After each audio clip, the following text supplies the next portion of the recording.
बहुत समय पहले की बात है। एक छोटे से गांव में तीन घनिष्ठ मित्र रहते थे। रवि, सुरेश और मोहन। तीनों बहुत ही बुद्धिमान थे और अपनी चतुराई के लिए पूरे गांव में प्रसिद्ध थे। हालांकि वे गरीब परिवारों से थे, लेकिन उनकी सूझबूझ और आपसी समझदारी हर मुश्किल को आसान बना देती थी। एक दिन गांव के पास एक जंगल में एक खतरनाक डाकू आया जो राहगीरों को लूट रहा था।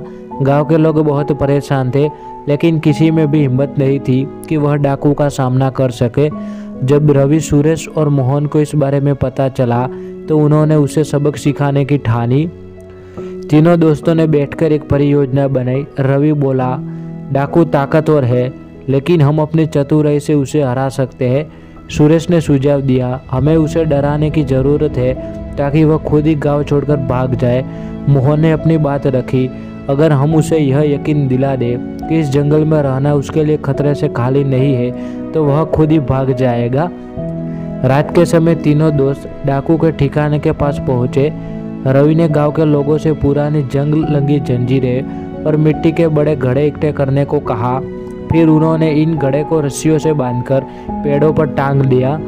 जब आधी रात हुई तो सुरेश और मोहन ने उन रस्सियों को धीरे धीरे खींचना शुरू किया, जिससे घड़े टकराने लगे और डरावनी आवाज आने लगी।